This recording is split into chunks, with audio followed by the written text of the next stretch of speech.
Linda, good morning to you. Before we talk about the plight of these people, the one thing that I think springs to mind right now is the whole matter of social distancing that we've been told by the President to observe. Those people, are they able to practice any of that in that kind of situation?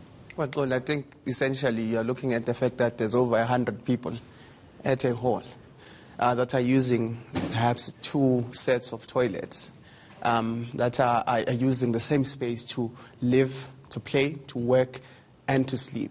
And there's only so much that they can do.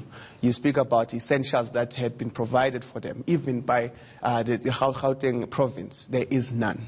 They are living on donations.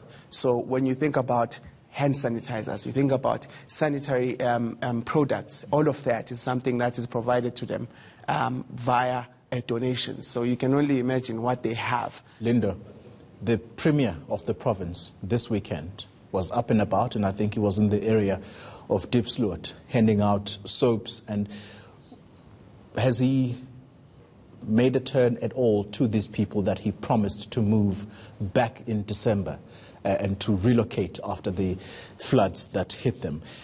It would be strange that he would go and prioritize other areas when he knows fully well that that is the situation that still awaits him at the church in Mamelodi. Not quite, Babumkambi. One of the things that the people had told us there is that ever since he was there, promising them land before Christmas, he's never returned. Yes, there have been people that have been sent there, and one of the reasons why they had been sent there, a delegation from his office, was to try and stop them. Again, you remember that they were planning to protest to the State of the Province address. So they were trying to handle that situation so that there isn't any protests outside there. But of course, that impasse saw them, in fact, outside Garankuwa there at the SOPA, protesting again, asking questions of when will they be helped. So to date, I can certainly confirm to you that he hasn't been there. You have seen him in Displaced trying to provide soaps and all of that, but that's not the case for the people in Mamelodi. Is it fair to say he's completely turning a blind eye to these people? Is it fair to say he's running away? Before I ask you the question about whether or not he's going to turn up here today to respond to this.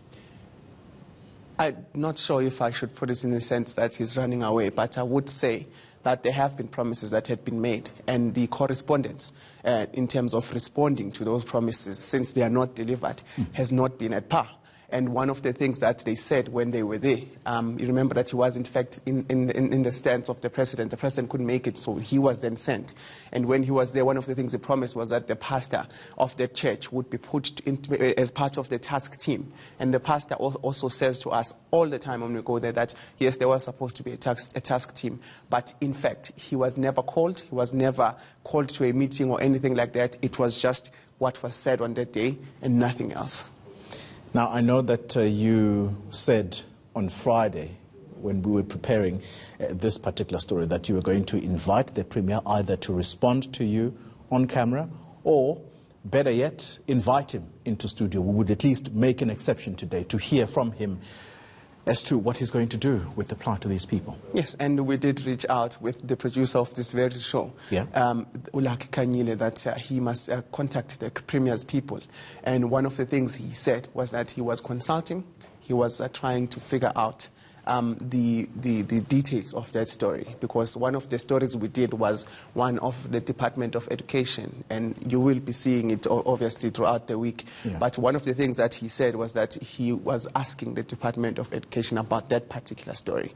Now, if you are a CEO of a company, the CEO of the province, and you had issued a directive to say they must go fix certain things, surely it would have been done. But it seems in this case, he is again found wanting. So it's open. For 3 days, there will be this series of stories that we'll be playing, showing exactly the promises and the shortfalls within those promises.